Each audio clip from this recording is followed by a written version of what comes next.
Welcome back to another episode of the Savor Food and Body podcast. Today, I am talking to Tamit Sethi. She's a board-certified integrative family medicine physician and clinical associate professor at the University of Washington School of Medicine.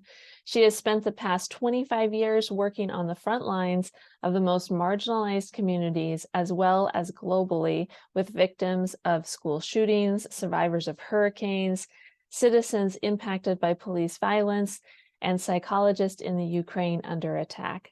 Tamit has created entire integrative medicine programs from the ground up, including her first ever fellowship in Washington State. Her expertise is widely recognized in both local and national work, which includes leading programs on healing from trauma, thought-provoking presentations to both medical and non-medical organizations, and multiple articles and textbook chapters on integrative medicine. So I met Tamit through a mutual program that we were a part of, all on media training, and it has just been an absolute, just going to use the word joy to meet her and her work. And Joy is My Justice is her new book that came out this year, which we're going to be talking about today. And of course, there'll be links to all of this in the show notes, and I highly recommend folks go and get the book. One, especially for those of us as women in midlife, like we're kind of bumping up to where we might not be feeling much joy in our life. And as many of you have heard me talk about on the podcast before, our body stories are really entangled with joy or not joy. And how we relate to food and our bodies is also going to be wrapped up into this joy piece. So I'm really excited for our conversation today. I think you're going to get a lot out of it from Dr. Sethi's point of view, and all of the work and research she's been doing, which has just been phenomenal, like worldwide work that you've been doing. So I'm really honored to have you on the show today. I'm really excited to be here, Amanda, and get into this. We're going to have a really good conversation. I know it. So let's start, kind of roll back to the beginning. And how did you go from being an integrative medicine doctor to now, I'm just going to call you a joy expert, an advocate? Like, what was that path like for you, both, personally and professionally? Yeah, I do think of myself as a joy activist, to be honest. Oh, I like that better.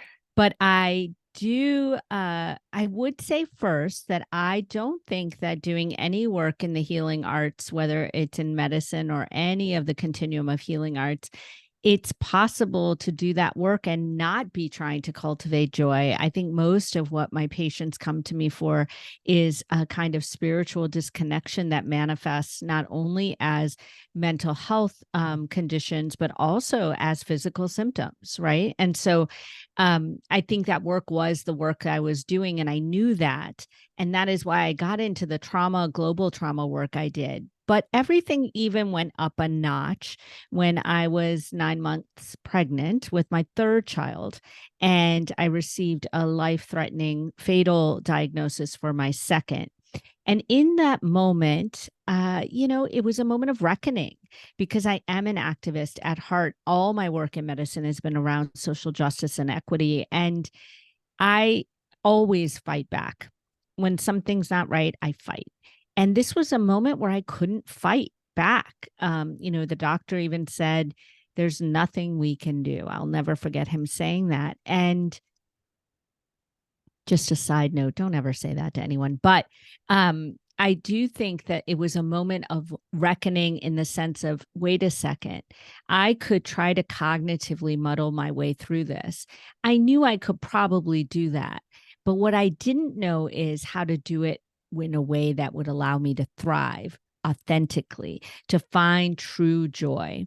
And that really deepened all of my work, my personal and professional work, around this honest exploration of what's the difference between happiness and joy, and also how do you cultivate joy in the face of a construct that is unchangeable. Right. And whether that's a societal construct, or like you said, you had a personal connection to bumping up against a moment of tragedy. And I've been reading your book and listen to that story unfold for you in terms of how did you deal with your son's diagnosis and still his, his life there after the diagnosis and all of that.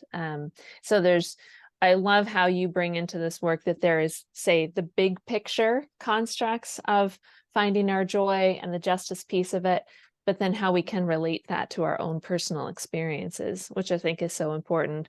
And I love how you make this distinction between joy and happiness. So walk us through that. How do you explain that to people? Because I think for a lot of us, myself included, until I read your book, I'm like, oh yeah, they're the same thing. But they're not. And you have a very clear definition of that. Yeah. And I too thought they were the same thing, which is why I thought I could never be quote unquote happy again, until I realized that happiness is a binary solid construct. It's either you're happy or you're not. It's a cognitive evaluation of how your life is going. It's beautiful. I'll take it any day, any day. But it does not allow for a space or room to have joy when you know that something is not happy, whether it is in this case, the diagnosis of a loved one, or in society and the world, there are things that are just not happy and not good. And so then the idea of how does it work when you can't find happiness through systems of oppression or your own suffering? Then how does it feel? Usually it feels that we're broken, because what we hear in the zeitgeist, in the whitewashed wellness world that we're given, is hack your way to happiness, 8 hacks to feel better. Now, all of them are actually, most of them are really quite useful. I'm not saying that these quote unquote hacks are not useful. What I'm saying is they're not helpful if you think either A, that you can't change your life, which is often the case, or B, you don't have the resources to do some of these hacks that you're given, which involve money and time. And so that leaves out the vast majority of us who are suffering in ways that do not allow for us to access those resources. Joy, on the other hand, is a deeply embodied, as you know, you work in the body mostly, and joy comes from the same deep well in our body as our pain. It comes from our capacity for meaning, love, connection. The same reasons that we have pain and suffering in our life are the exact reflections of what bring us joy. And actually, joy is a much more fluid river. It's a much more fluid continuum where you can be actually suffering in pain, physically, emotionally, or mentally, and also access a deep, profound moment of joy through wonder, awe, gratitude, or love. It's the way that we can be crying about something deeply, deeply sad for us with someone we love, and feel this openness of connection with them and feel that we are held. We can be grateful for that in the same moment that we feel that our life is not happy. So here's an interesting parallel. You tell me if I'm wrong on this. In that, and listening to your definition, I am often talking with clients and group members about how we try to work in our head to work ourselves through things versus being in our body, to use your word, the embodiment piece, feeling into our body. What does this feel like in my body? And so in listening to your definition, I was kind of imagining that happiness is more of that from the neck up. We're defining happiness in our thought processes and asking ourselves, yeah, sure, I'm happy. I'm acknowledging that emotion, as opposed to joy being evoking a sensation in our bodies that, and like you said, we can have a sensation of the grief and the sorrow too. So does that feel accurate to say joy is kind of the neck down and happiness is the neck up? Yeah, I think there might be some nuances where we have overlaps of joy in our cognitive self and happiness in our body. But for the most part, I think you're spot on. I think that when people ask me, how do I access a joy practice if I've never thought I could, or I never thought I deserved one, or I don't know how to start, that is exactly how I tell people to start. I tell them, can you step gently and lovingly into your body each day, even for a few moments? Because it is true that our trauma lives in our body. And now we know that much better through the work of many beautiful people like Bessel van der Kolk and more, who have really taught us that trauma lives in our body and shown us how that is true. But I always tell patients trauma lives in the body, but that's also where it heals. So if you can step back into your body and start to not have such a severed connection between your mind and your body, we can actually do some really deep work. That distinction.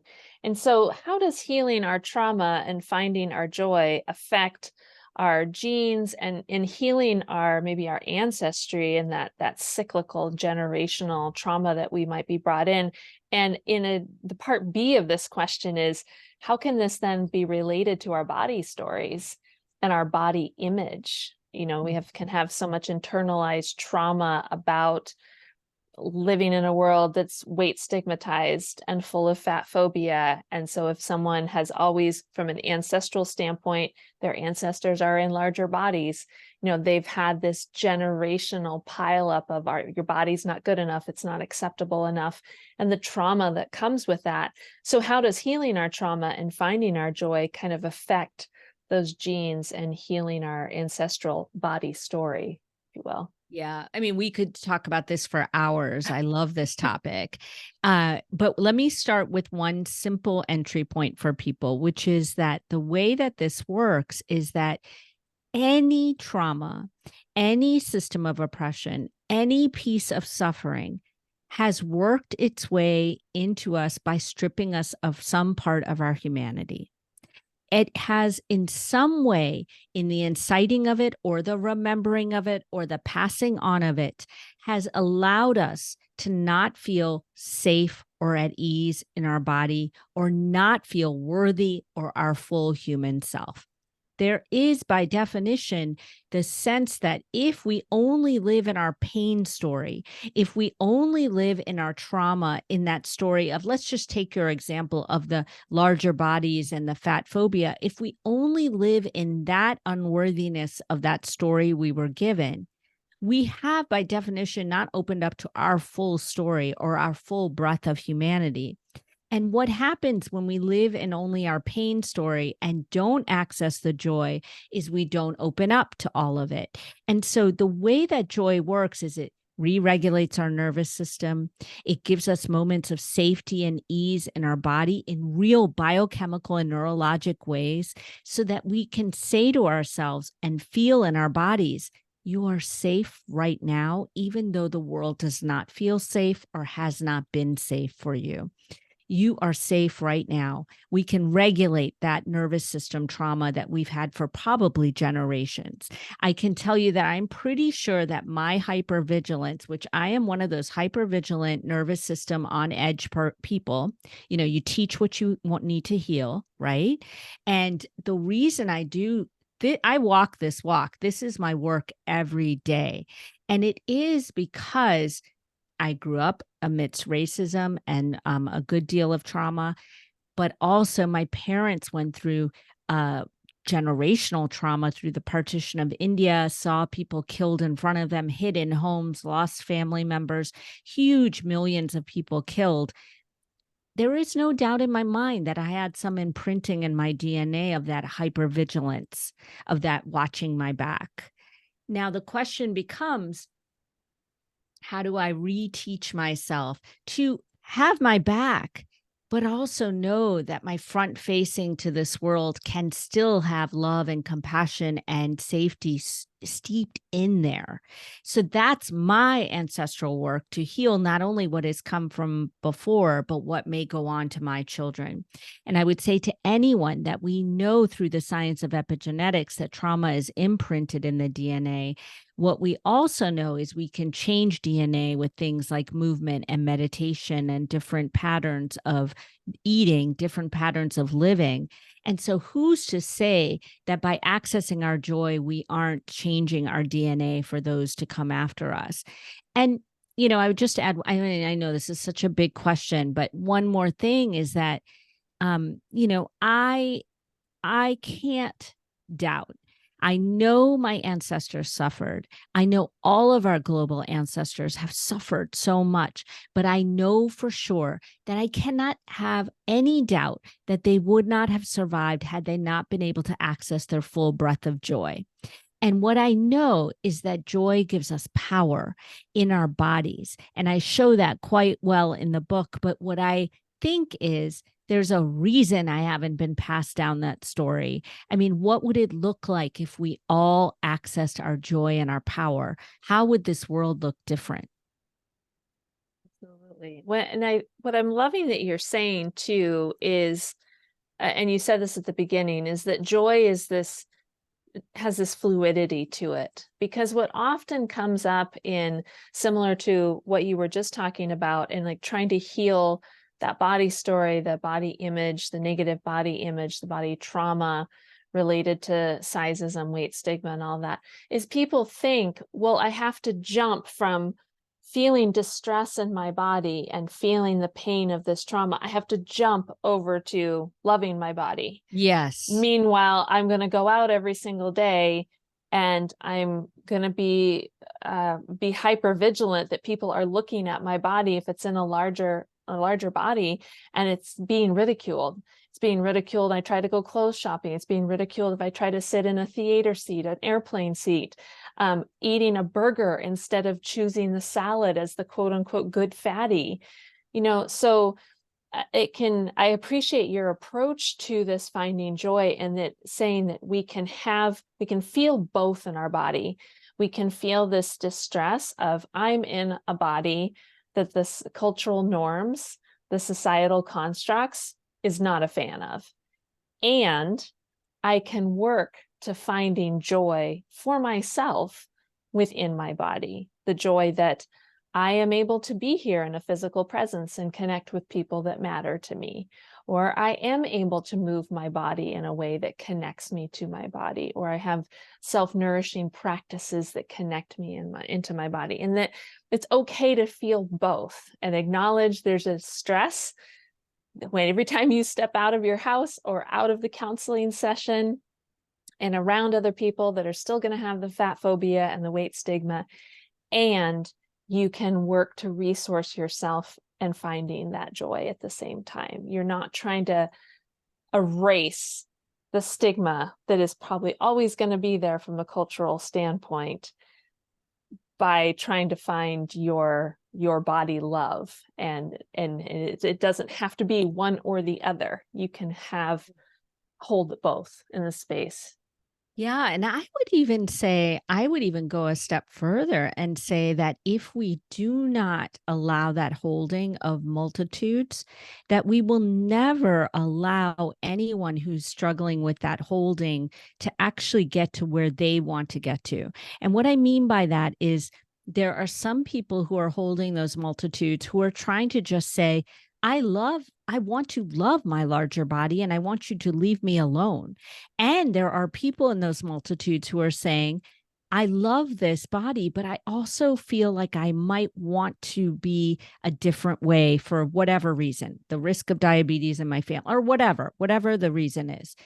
And how are they allowed to strive for that, yet love where they are, when we offer only a binary of you either are fat phobic or love big bodies, or, there's sort of this binary to it all, instead of this understanding that actually I get asked a lot, how is it that you want people to love and accept their bodies? And what if they want to change them? Then aren't you just allowing them to not improve or quote unquote or whatever? And what I would push back is that is a narrative that is not helpful, and it is not science backed.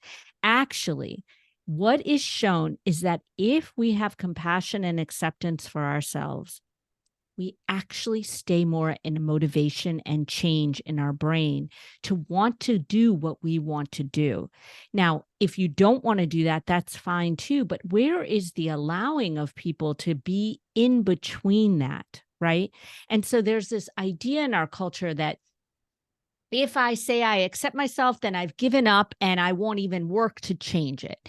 And the truth is, there is no piece of change in the brain that goes forward without self acceptance and compassion. It has been shown over and over in the neuroscience. And we have somehow along the way confused accountability and shame in one place. And I've never seen shame in a definition in a dictionary for accountability. So, what I would say to anyone, if they are managing that multitude of how do I hold all of this, I would say start by just holding all the ands and say that this is a truth for me. I can be in a larger body. I can feel the intense stress of what culture and society puts on me for being in a larger body. I can love myself, either be authentic, either love your body or love yourself for trying to love your body. Love yourself for the sheer act of trying to be human and open-hearted to yourself. That takes courage. And if you're in a place where you want to be prouder of that body, then you can move towards that.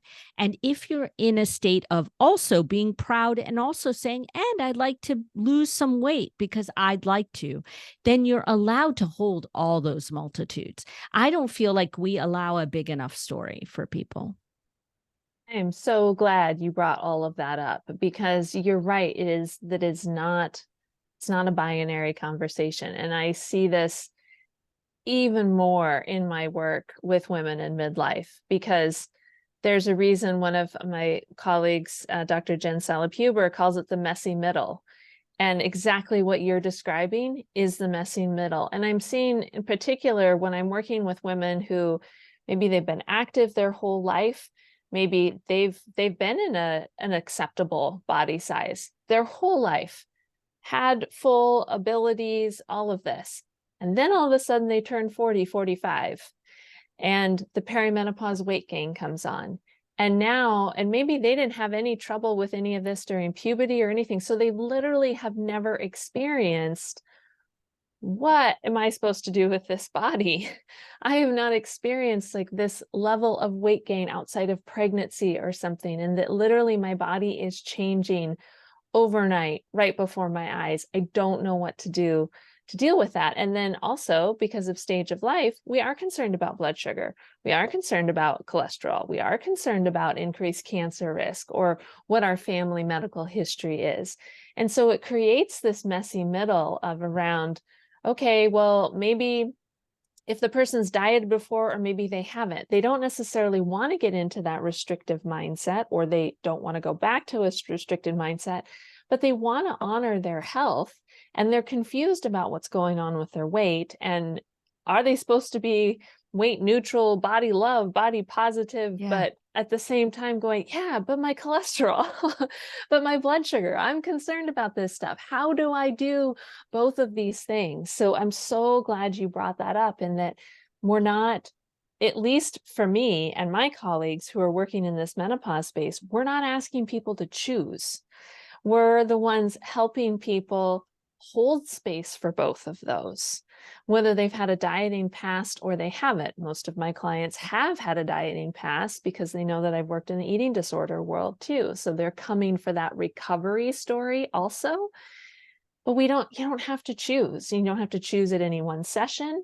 You don't have to choose like, hey, going forward, now that I'm 45, 50, whatever, I'm doing this with my life. It doesn't have to be set in stone. It can be very fluid as you navigate this new season of life and this messy middle.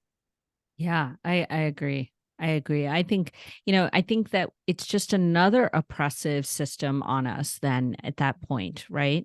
It's this system of having to own a binary instead of a fluid, bigger story. And also to know that self-compassion can be just compassion for yourself, that you're having to endure this system, right? And so it's it's a moment of suffering to have to endure that. And when we can get into that state of compassion, we can actually get more safety and ease and power in our body. And then we can know what we want to do with that.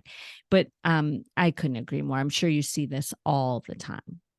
Well, and one of the things that you talk about in your book too is how loving ourselves is a bold step towards justice. And what I'm hearing from you too, I think what we're both saying is that act of self-compassion, learning self-compassion, practicing self-compassion, working your way out of the binary thinking, like those are radical steps forward in really a self-justice, if we want to say that sort of way. We're reclaiming our justice about our bodies personally. And when we do that, then we're more likely to have the confidence to show up and share that justice with the rest of the world, or our friends or family, our coworkers, our girlfriends that we've all dieted with before, and now we're not doing that, So that's what I'm also hearing from you too, is Yes. this self-acceptance, the practice of self-acceptance is really that radical step forward towards our own justice. Definitely. I'm with you. You're preaching Yeah. to the choir. Well, you're the one that wrote the book on it.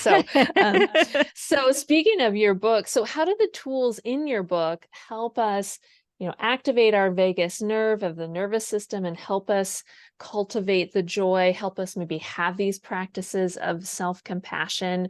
And, particularly for those of us that are in our 40s and 50s, when life is throwing a lot of curveballs at this stage, for sure. So how can some of the tools that you talk about in your book help us to kind of get back in touch with our nervous systems and find our joy in the season of life?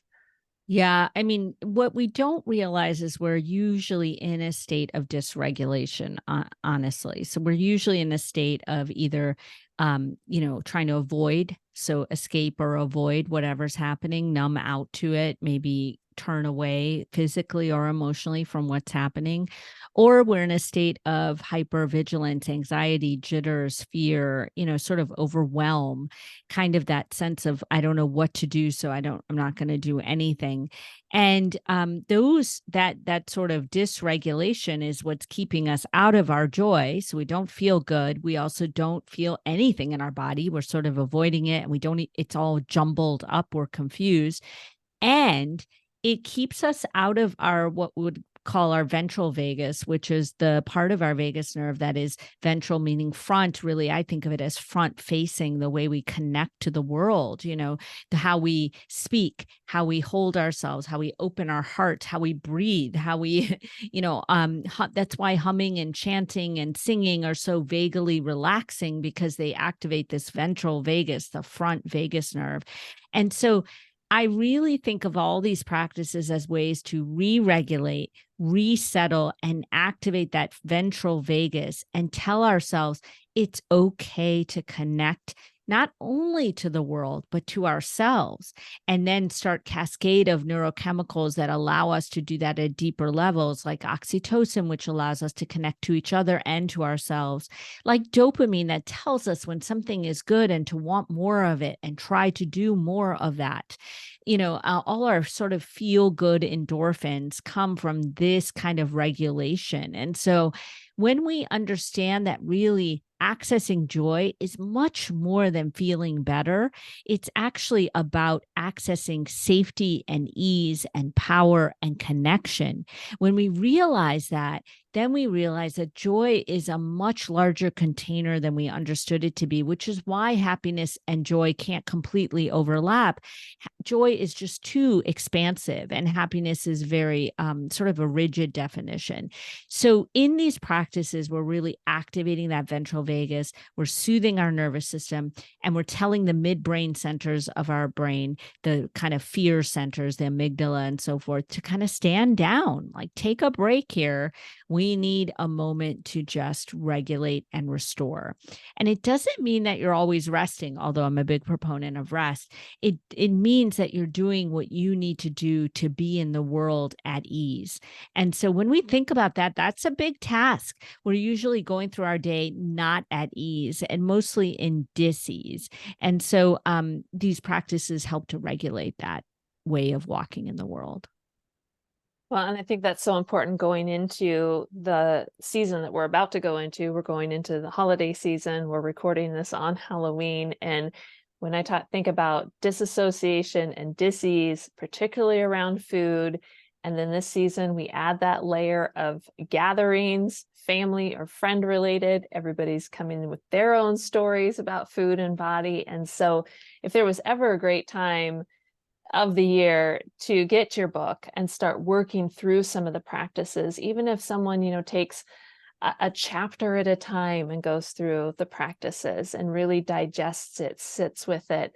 I think particularly for women in midlife, it can be a really nice self-nourishment practice to just be going through each one of the offerings that you have in the book. And I love in the book how you even talk about do this at your own pace. Really take in the practices, take in the suggestions, take what resonates, leave the rest, obviously, but take your time with it. We're not attempting to rush into joy immediately and realize there's going to be a lot of unpacking and unraveling that happens at the same time, which again is why it's such a beautiful resource and tool, I think, for women in midlife. So thank you so much for creating it. And it's going to be a wonderful support for so many people, all of your patients, and people that you haven't had the pleasure of working with yet. So we will put show notes, or in the show notes, all of the links to all of your work. Is there any place else that you'd like to send people to get to know you more? I'm my website has everything about my book as well as a quiz on joy and my other services. And then in terms of social media, I'm most active on Instagram. Although I have to tell you, Amanda, I'm getting tired of social media. But I am active there. I have become recently enamored with Substack. And so I gave you my link to my Substack, which is called Beautiful and Brutal. And I am really, I'm feeling like it's this beautiful refuge in the internet. I really am. So I'm just writing a lot there and thinking and talking and following others and really trying to have a space where I can ponder and wander without ads and algorithms and that kind of thing. So I'm loving that as well. Brilliant. Yep, I'll put that link in there too. And I'm right there with you. I have a difficulty finding joy in social media. I just don't. I've met some beautiful people through there, yourself included, and a lot of other really great colleagues, but I'm starting to feel some boundaries with social media. And you're not alone. I'm seeing many really great colleagues and practitioners, in writers and authors, even in more in the outdoor space where I spend some of my time too, jumping on with Substack. And it just feels so much more authentic, and you're not regulated to how many characters you can share something with. You can just share what you need to share. So that's really great. That will be a great place to send folks. Well, I appreciate you being on the show so much. It's been a pleasure, as always, talking with you, and we'll look forward to connecting again soon. Thank you. I'm grateful to be in community with you. Thank you so much.